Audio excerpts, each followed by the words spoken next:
Hello and welcome to the Tron Church Talking Points podcast. My name's Fraser and I'm here today with Willie and with Andrew, who are both preaching for us today. We've got a debut for Andrew on the podcast, so it was good to have you preaching at the English service for a change. And yes, we're here to just talk through the sermons that we heard together and to keep thinking through how they apply to us. And yeah, it's just helpful to keep these in our mind as we walk through the midst of a busy life and a busy week, I'm sure, ahead. And actually the Psalm 40 that we heard in the morning was teaching us in many ways to do just that, to keep remembering God's goodness to us in the past and to let that shape our walking now and into the future as well.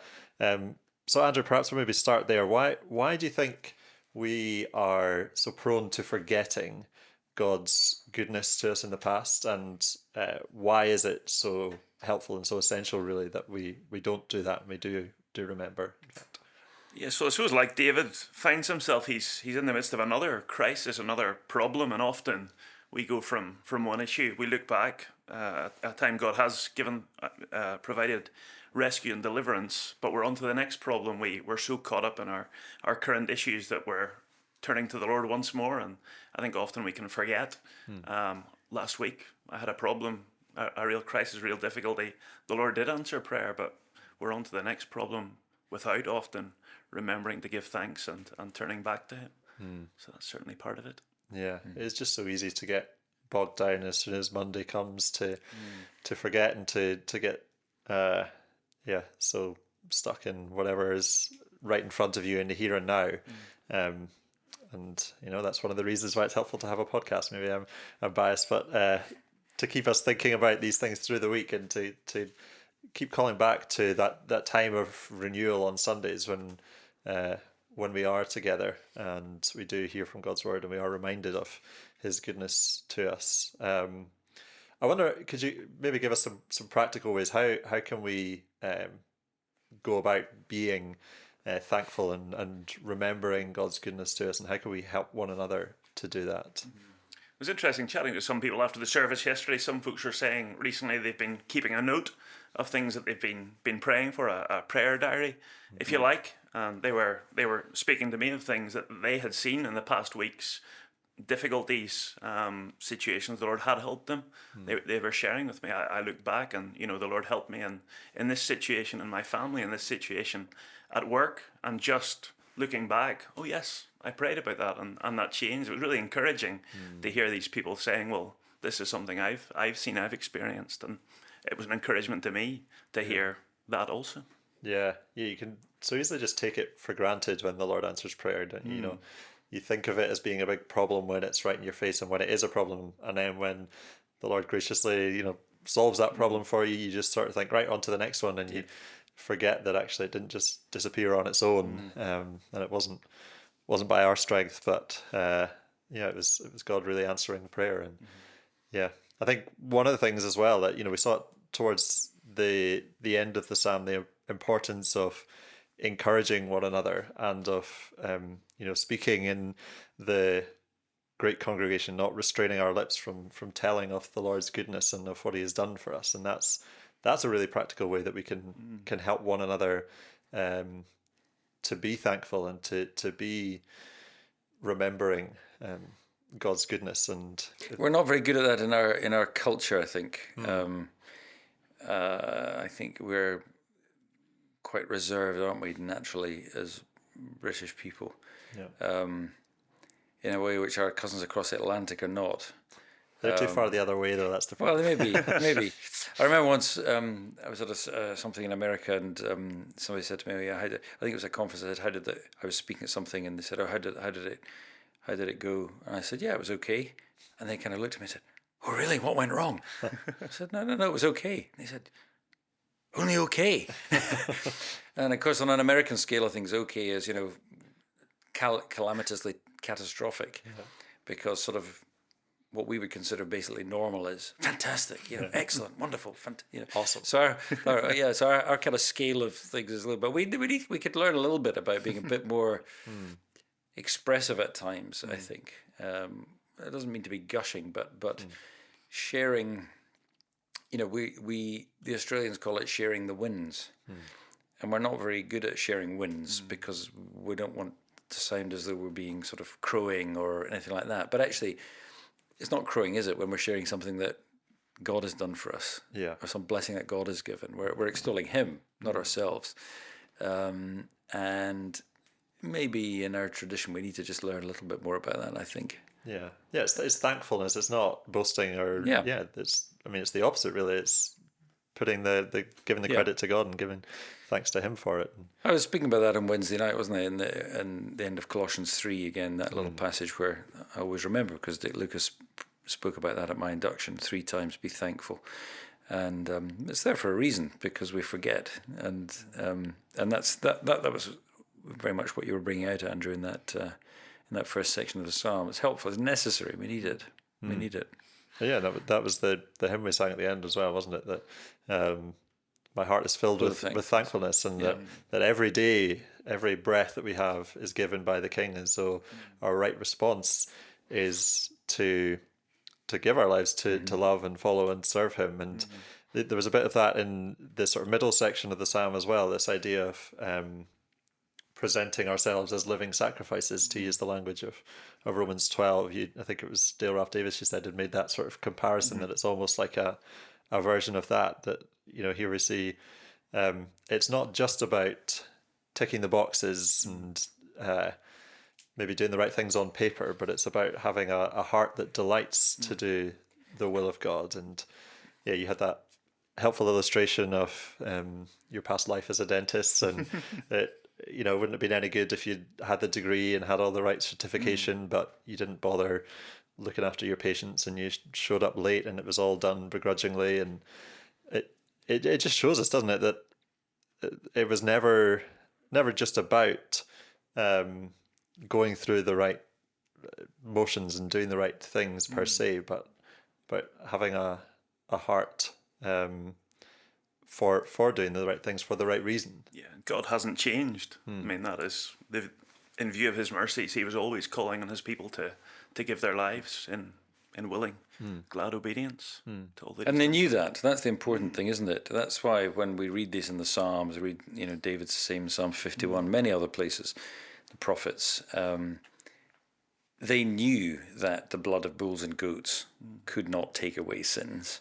They knew that this was pointing to something more. They knew that they were coming to the place of sacrifice and coming penitently and seeking forgiveness from God, not from their sacrifices, from God, who was telling them through these sacrifices that somehow this gracious forgiveness that could come to them could only come through this elaborate nature of sacrifice. He was teaching them something far greater, and of course that's what the New Testament tells us so explicitly is clearly the point of all of these things was pointing to the sacrifice of Christ. But they knew that, and so they knew, those who truly knew that what God wanted was that there was their ears open to His word, their hearts open to Him, and their lives reflecting that in what they were doing.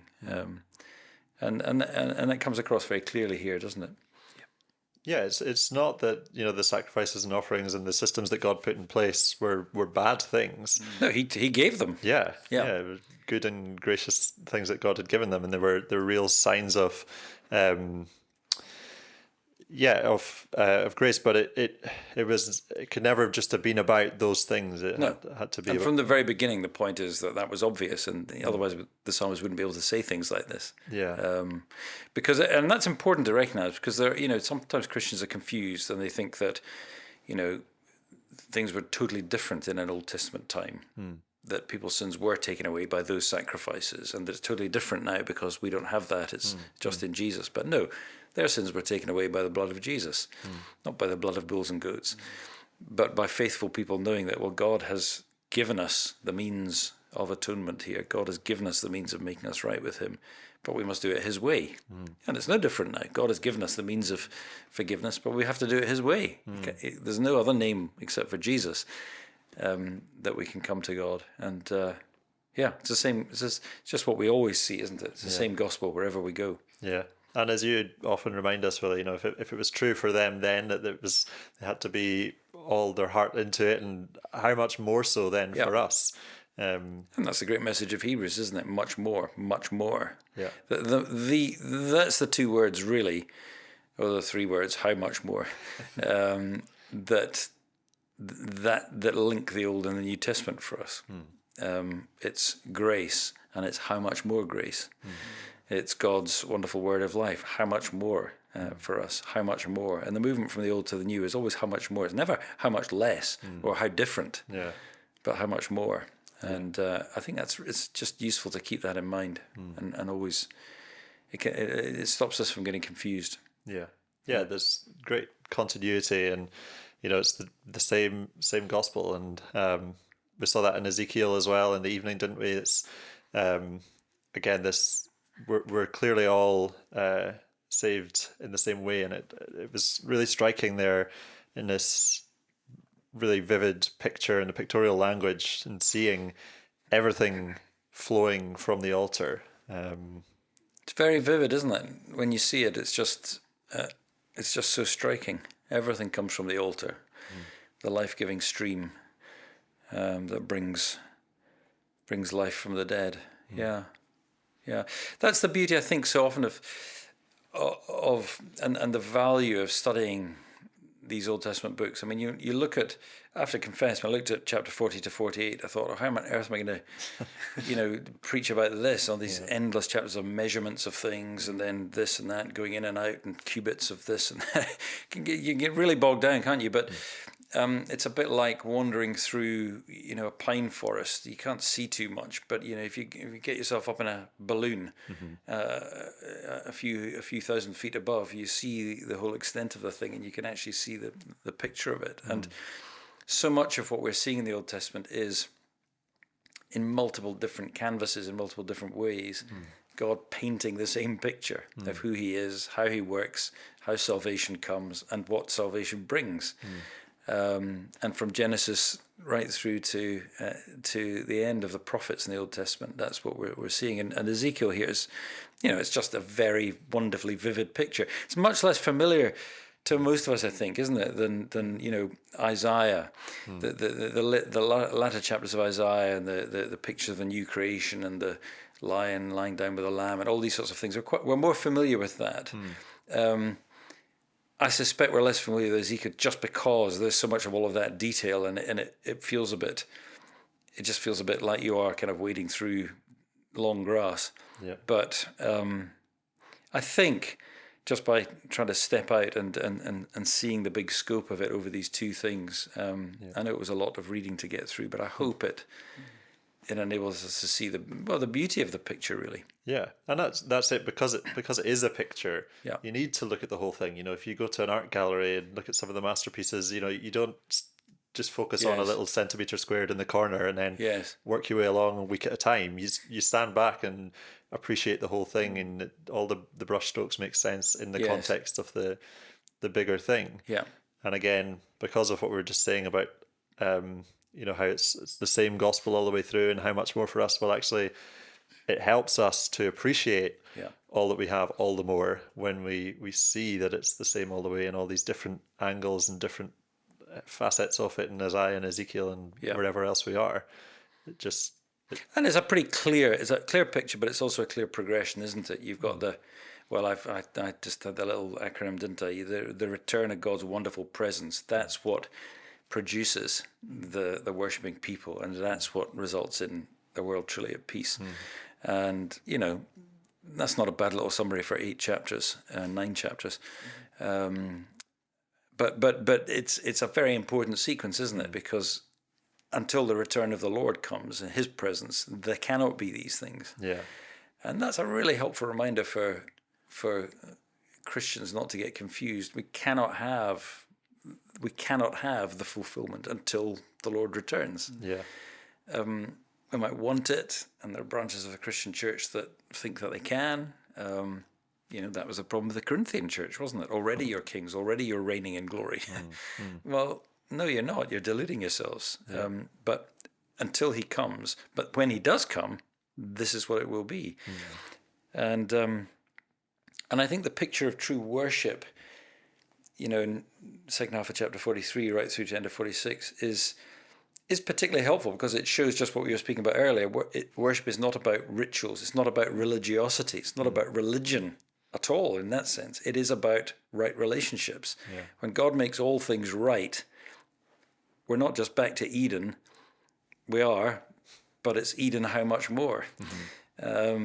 It's not an empty temple of peace. It's a teeming temple of people, and the picture there of in our language is a whole society where everything is right, and everything is interdependent, and everybody bears responsibilities, and even the intricacies of the people have to pay the prince for this, but then the prince has to provide this, and things like that. That's a way of saying, the governed and the governing are at one. Yeah. It's not anarchy.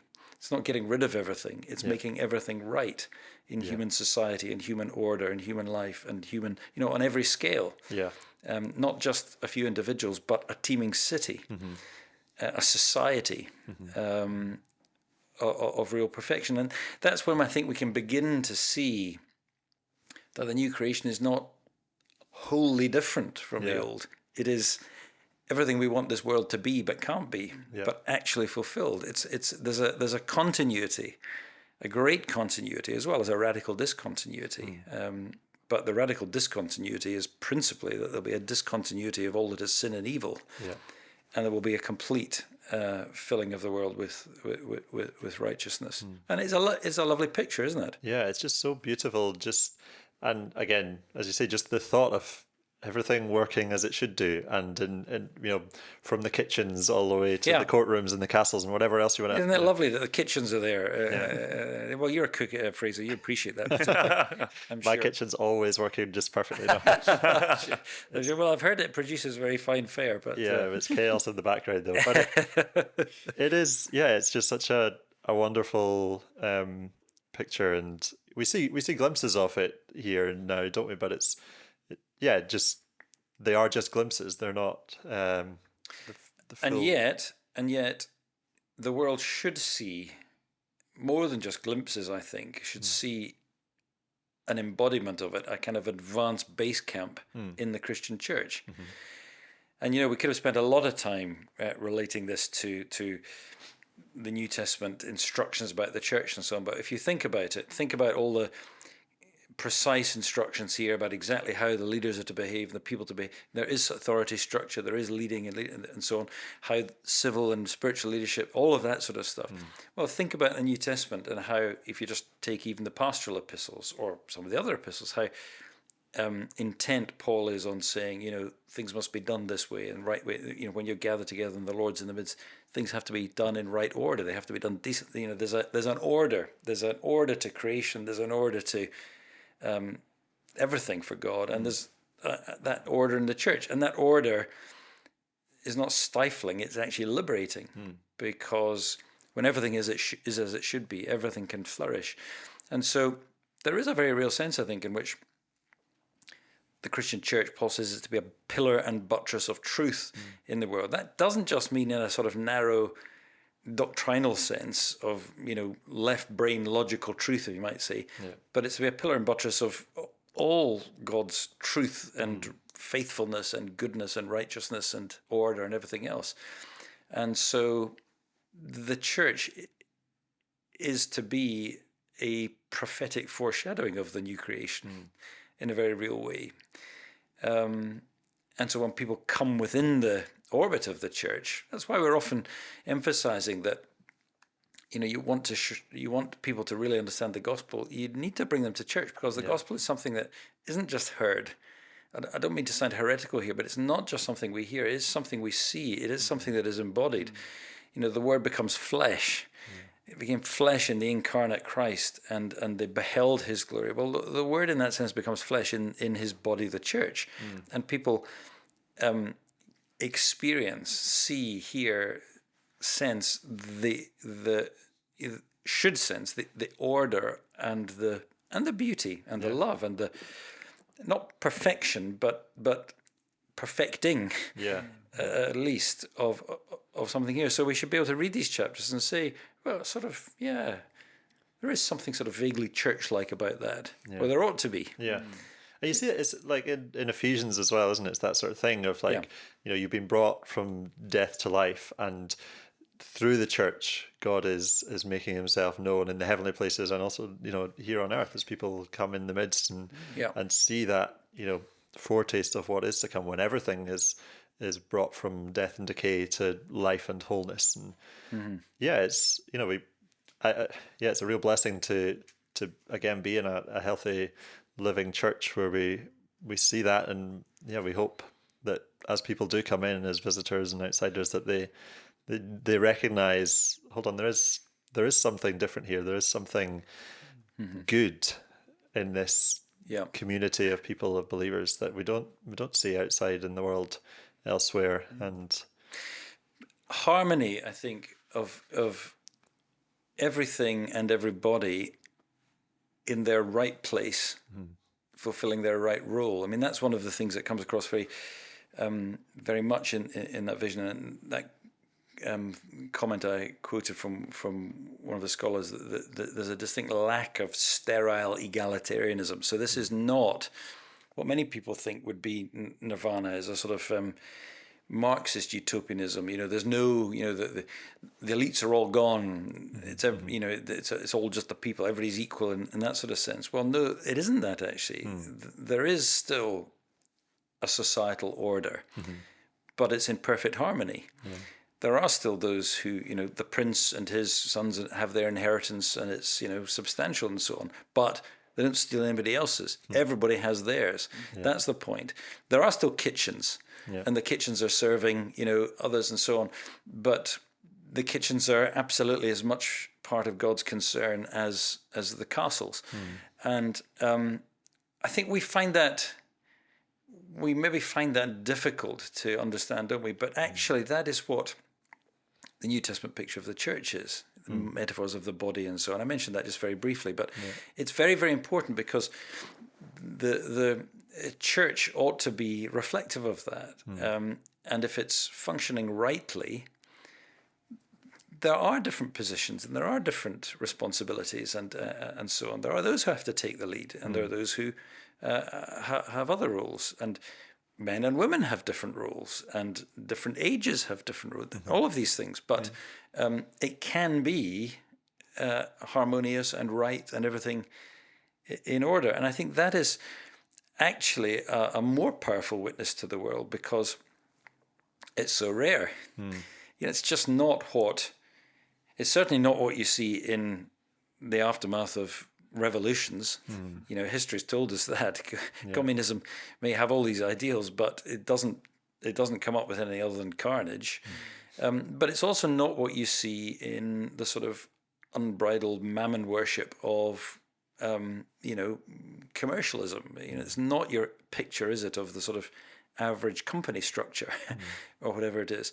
But the church actually ought to be able to show that true order. And in the end, isn't it? It is a reflection, to some degree at least, of the nature of God himself. There are distinctions within the Trinity, and yet there is not a wrong kind of despotism or hierarchicalism. We've got to be careful with words we use and so on. But there is something of the harmony and the order, and yet the differentiation of God himself. Surprisingly, and not surprisingly, reflected in his household. Because that's the key thing, isn't it? Is that for all these different roles that the body parts play, that whether we're an eye or a mouth or a finger or whatever it might be, the head is Christ, and exactly the Lord is there. That's how the book ends. We've had all this, all these oracles of judgment, and God is, don't think you're in some privileged position. If you're unfaithful, God will depart and he will judge his people. But in this wonderful picture that we see at the end, the ultimate center of the ultimate city is, the Lord is there. That's the very last verse. The name of the city from that time on forevermore shall be the Lord is there. And that's just a glorious thing we have to look forward to. And there's no confusion. That's one of the things I was I toyed with the idea of giving everyone a handout with a diagram of this central holy section. because it can be a little bit confusing. But then I decided in the end it might even be more confusing. But what is striking, and what I tried to say, is that you've got this large holy portion, and you've got a strip for the Levites, then a strip for the priests, in the center of which is God's sanctuary. And then right beside that, you've got the city, and on either side of it, the land that provides the food for the city. And what the picture is of God's sanctuary and God's city absolutely side by side. There's no confusion. Man is not thinking he's God now in the sanctuary. They're side by side, and the picture is of God reigning with his people forever and ever. And yet, the very last verse, as you say, is the city is called the Lord is there. So the Lord is in his sanctuary, but the Lord is also in his city. And again, it's just one of the things that makes it very, very obvious that this is not any sort of literal rebuilt temple, because it's not in the city. It's not inside the earthly Jerusalem. But it's a powerful image. There's no confusion between man and God. That's the problem of the fall, isn't it? There's been confusion in man's mind and heart over his own sense of deity. There is now no confusion. God is God, man is a creature. Yet, when man knows who he truly is, and also what he is truly not, then he can find his true destiny reigning side by side with God. And that is a wonderful picture, because it speaks of the absolute fulfillment of the pinnacle of true humanity. Man will never reach the zenith of what he can be while he still thinks he can be something he can't be, which is God. When he realizes he cannot be God and does not want to be God, and extols the glory of God, he will be glorified in that, and side by side reach his destiny forever. And that is a wonderful picture, I think, and that is the main thing, I think, that comes out of all of that geometry and all the rest of it, which can be a little bit confusing. And when you look at all these diagrams, it can be, but that's the main thing, and that is a wonderful thing. Yeah, it's glorious, and it's a good thing for us to remember for the rest of this week. I think we'll draw stops there. Andrew, you're back again next Sunday, God willing, doing the second half of this Psalm 40. That's right. Anything in particular we could be looking out for, or I suppose just the shift between the looking back, the rejoicing, the thanksgiving for what we've seen in the past, to now we're in the present. David is crying out to the Lord once more. That final verse, you get a sense that it's a sense of real desperation. David is helpless, but crying out to the Lord. That's helpful. And Willie, what are we having in the evening? Well, next Sunday is Pentecost Sunday. You may have not known that, but it is indeed the day of Pentecost. And so we're going to look at the gift of the Holy Spirit. And we're going to be looking at, I think, the second half of John 14. We looked at first half of John 14 just in the run-up to Easter, before Easter weekend, and we were in John 19 over Easter. So the first half, let not your heart be troubled, I'm going to prepare a place for you. And the second half of that chapter, which leads up to the final, therefore let not your heart be troubled, is all about the coming and the gift of the Holy Spirit. So we're going to, being Pentecost Sunday and us being so particularly bound to the church calendar, we thought that for once perhaps we'd do that. So that's what we'll be at on Sunday evening. Good. Well, we look forward to that, and thank you for listening. Hope that you listen again next week.